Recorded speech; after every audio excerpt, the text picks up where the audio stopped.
Delegate from Loudoun, Delegate LaRocque. Thank you, Madam Speaker. Can you hear me? Yes, we can, Delegate LaRocque.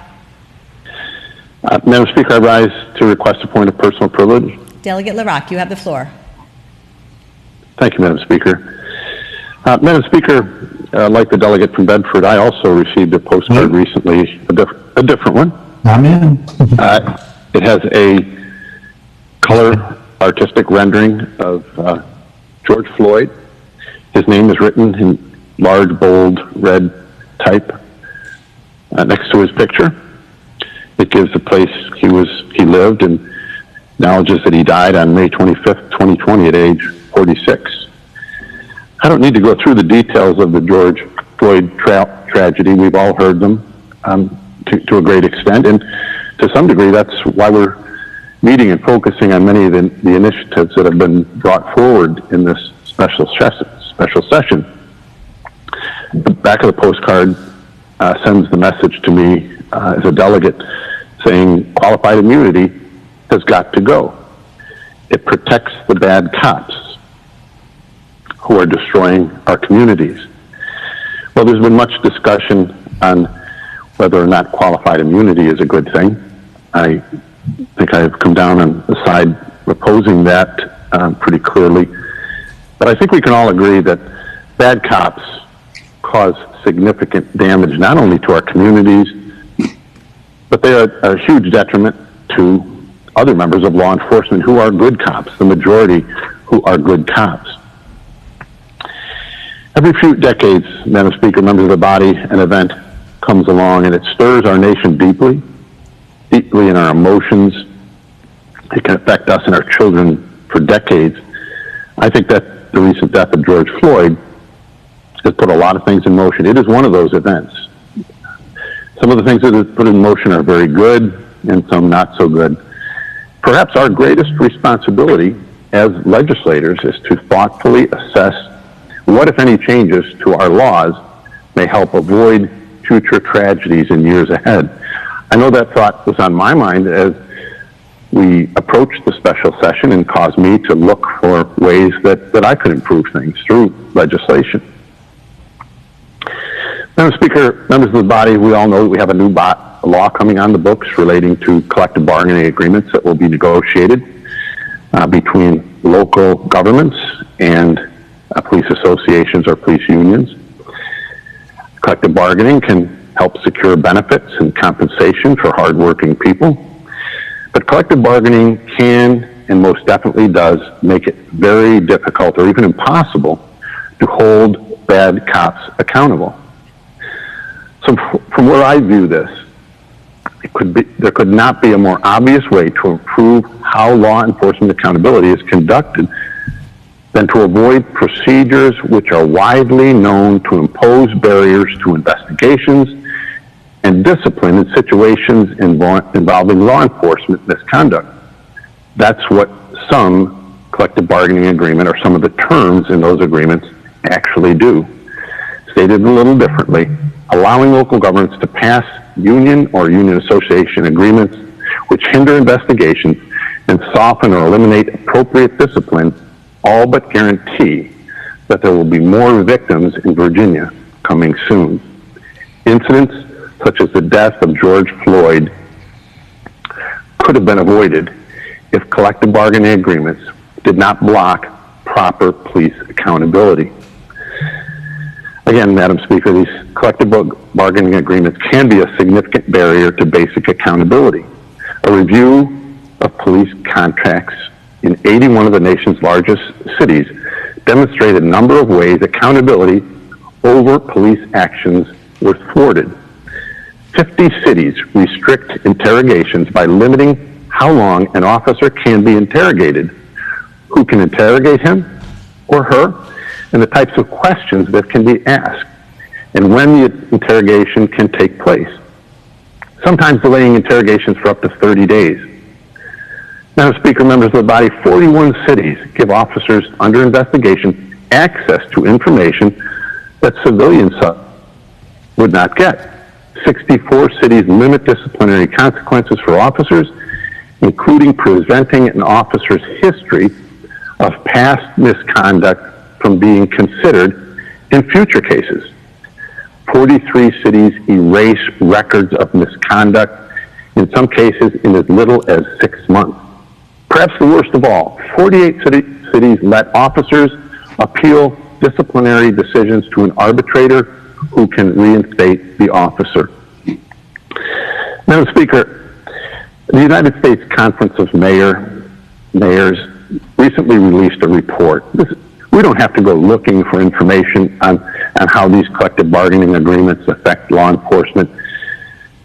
They stated in this study titled Report on Police Reform and Racial Justice. Again, these are mayors throughout the United States, probably not the most liberal group of individuals in government. They state CBAs for collective bargaining agreements are a significant barrier to basic accountability. The report points out, and I'm quoting it, over the years, police contracts, union CBAs have evolved into much more than standard labor contracts. Many have grown to include substantial barriers to basic accountability. CBAs often contain provisions that go far beyond what is necessary to protect those rights.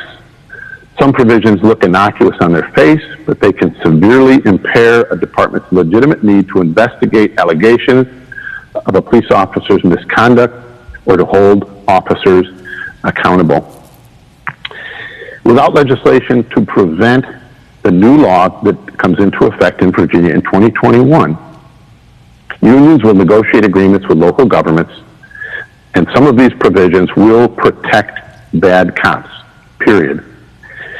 What are some of these people who come out ahead if we don't correct this law by adjusting the law that pertains to collective bargaining agreements? I'll cite just a couple of very, very shocking examples. Jason Van Dyke, the Chicago Police Department, who in 2014 killed 17-year-old Laquan McDonald by shooting him in the back as he was walking away at the time. Van Dyke had been the subject of 20 complaints, 10 of which alleged excessive force. Hector Jimenez, Oakland Police Department in California, killed an unarmed man, shooting him 3 times in the back as he ran away, just 7 months after Jimenez had shot and killed an unarmed 20-year-old. Despite killing 2 unarmed men and costing taxpayers $650,000 in a settlement to one of the dead men's families, he was reinstated and given back pay. Going back to George Floyd, Madam Speaker, on May 25th, 46-year-old African-American man killed in Minneapolis while being arrested allegedly for using a counterfeit bill. Derek Chauvin knelt on George Floyd's neck for several minutes.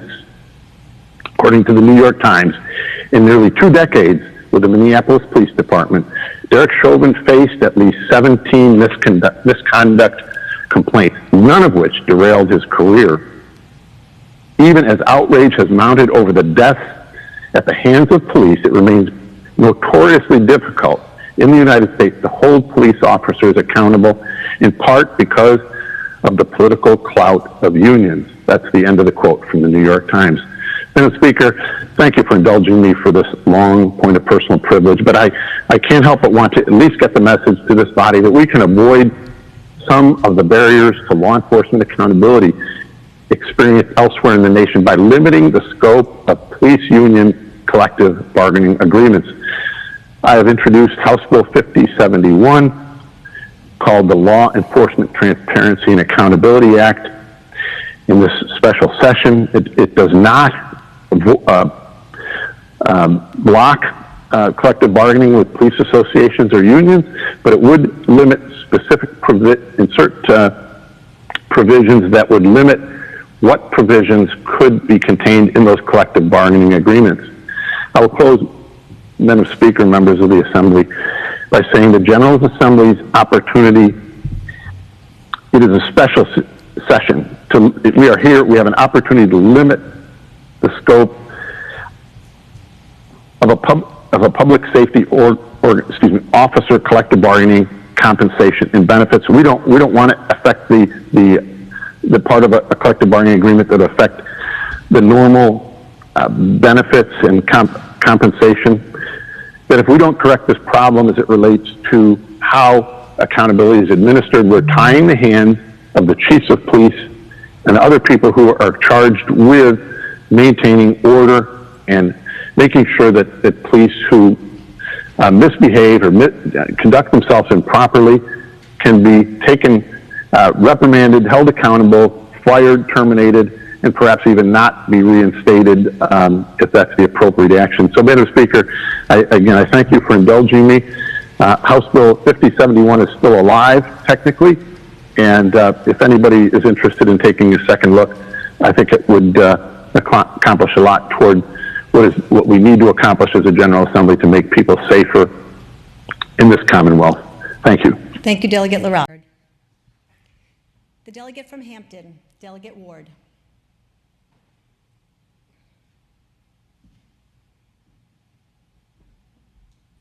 Thank you, Madam Speaker. I rise for a point of personal privilege. Delegate Ward, you have the floor. Thank you, Madam Speaker. Madam Speaker, ladies and gentlemen of the House, I listened intently to a speech delivered on the floor last Thursday that blamed organized labor for every societal ill, including the death of George Floyd. Now, I'm sure that what we were hearing were some talking points from some union-hating organization. It certainly didn't come from a person who truly understands unions or how they operate. If you want to know the whole truth about organized labor unions, it makes sense to go to someone who knows unions. That's someone who actually lives the life of a unionist. And that person in this body is me. You may have heard me say that I was conceived in a labor union bed because my father belonged to a labor union and my mother did as well. You've heard me say that my father was not necessarily the biggest man in stature, but he is truly the biggest man that I will ever know. His ability to raise his family of 7 relatively comfortable in a Jim Crow racist South was because of his union contract. He was proud to sit at that dinner table with us with a twinkle in his eye and would say to us, you know why I joined the union? He'd say, because they gotta pay me the same thing that they pay that white man. And you know why? Because that's what it says in my union contract. And that is why I could speak to you today without using talking points from something I found online, but because it is organized labor that has made me who I am today and what I will ever be. As quiet as it's being kept, many of you share my story. Maybe not this generation and maybe not the previous generation, but somewhere back in your past, somebody in your family, if you were not independently wealthy, someone worked a union contract, which in turn moved your family a little closer to being middle class and where you are today. So I just ask that you don't forget where you come from and don't forget how you got here. And that is why I was so disappointed. I was absolutely disgusted when I heard the information on the floor blaming the death of George Floyd on organized labor. I believe the gentleman said that unions protect bad cops. But let's be honest. The death of George Floyd, Breonna Taylor, Ahmaud Arbery, and others were at the hands of racist police. You have to understand that a police department is actually the microcosm of its community. So if racism is allowed to run rampant in a community, you would expect to see racism all within the police department. And that is whether there is a union there or not.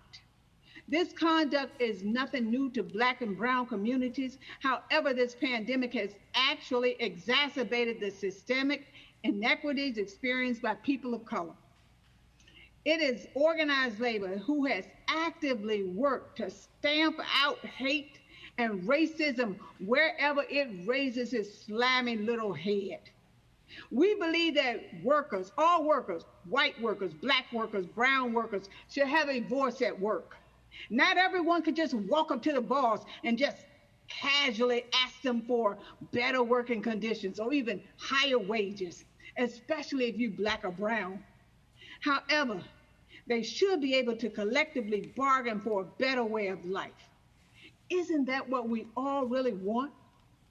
I have come to realize, you think about it, that some of the same groups that are actively trying to destroy labor unions are the same groups that do absolutely nothing for communities of color. So I just wonder, is it because a union contract will provide a level playing field at work for a black man and for people of color? Think about it. So please excuse me if that George Floyd story rings hollow in my soul. You see, racism, violence, and senseless killing, and any demons that may try to divide our country will never find its place in a union. Collective bargaining agreements.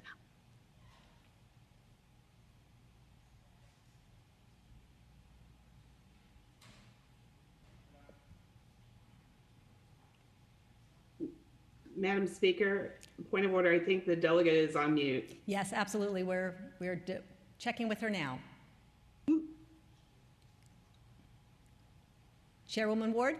Okay. Okay. We lost you just a couple seconds ago there. You went on mute.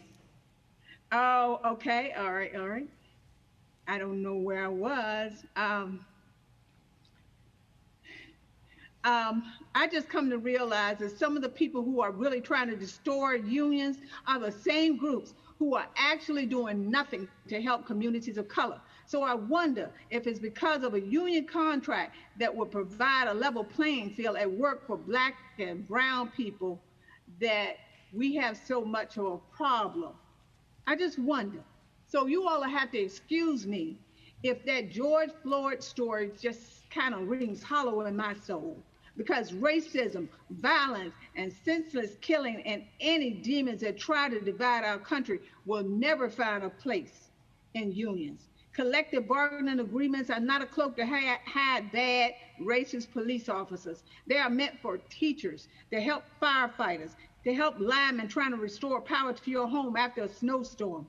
Some of our frontline essential workers, home health care workers, bus drivers, they all deserve a voice at work. They should have a seat at the table. Collective bargaining agreements are good for the workers, but they're good for the communities that they serve as well. That is why organized labor is in full support of some of the reforms that promote public safety and increase accountability in policing, including banning chokeholds and ending racial profiling. The Virginia AFL-CIO believes that there needs to be change implemented in policing protocols, and we believe that negotiated union contracts can play a larger role in assisting on changing the actions, both daily and disciplinary, when it comes to police officers and their interactions with citizens. So, Madam Speaker, ladies and gentlemen of the House, this is the truth. This is the whole truth. Thank you, Madam Speaker. Loudon, Delegate LaRocque.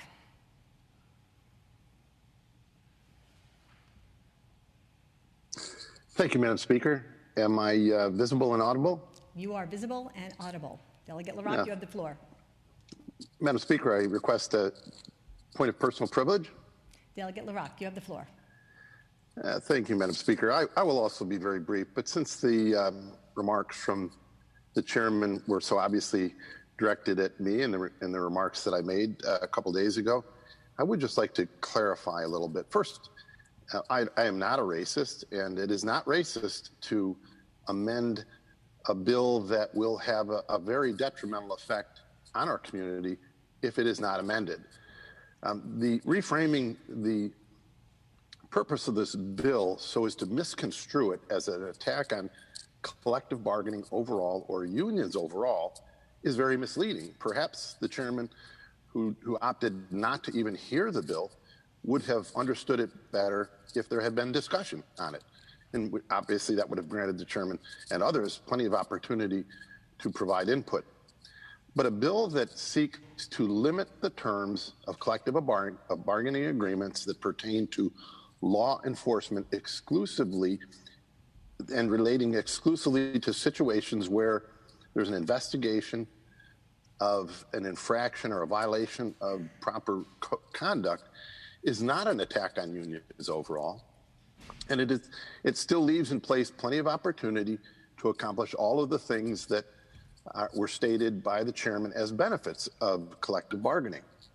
Very, very different than removing collective or proposing to to remove collective bargaining as an option for law enforcement or anyone in Virginia for that matter. So with that said, Madam Speaker, I appreciate the opportunity to point out the need, the true intent of my speech, the true intent of the bill that I submitted that was never heard in committee, never given time for public input, never heard by the committee itself, is having a very, very different intent and purpose and would have had a very positive effect had this body heard it or if they were to accept it and amend the collective bargaining agreement that was law that was passed in the last session and that will go into effect soon, which will enable local governments to form the agreements that will protect bad cops who could potentially then go out and harm the people of our communities, people of any color. Thank you, Madam Speaker. LaRock, do you care to speak to Delegate Simon's motion? I would, Madam Speaker. Delegate LaRock, you have the floor. 2 minutes. Thank you, Madam Speaker. I want to be very clear at the onset of this 2-minute discussion that voting up or down on this amendment, or in this case, the motion to pass it by, simply indicates whether or not a member's loyalty lies with unions or with law, their commitment to law enforcement reform. I'd like to do the full quote from the United States Conference of Mayors, but they wholeheartedly agreed and acknowledged that unchecked, collective bargaining agreements severely limit the ability to interrogate and discipline police officers. The budget amendment was severely misrepresented in the morning hour speech this morning. It does 7 things. It suggests bringing in the Attorney General if it's necessary to be part of an investigation, prevents unnecessary delays in interrogation, blocks giving officers access to evidence before an interview or an interrogation, prohibits destruction of records of an officer's history or personnel files or limiting access to those records. It prevents time limits, which block access to officers' history of complaints. It allows interrogation to be based on anonymous claims, and it blocks an arbitrator from ruling on a penalty or termination. None of those things talk about limiting what collective bargaining agreements do otherwise, such as dealing with compensation or other work-related matters. So to characterize this as an anti-collective bargaining measure is completely misleading. And I would say to the body that the chairman who chose not to put this before a committee to be heard, I'm not sure if she mentioned or not that her union loyalty goes deep. She is an executive member of the AFL-CIO. Delegate LaRock, your 2 minutes are up. Thank you, Madam Speaker. Shall the floor amendment be passed by?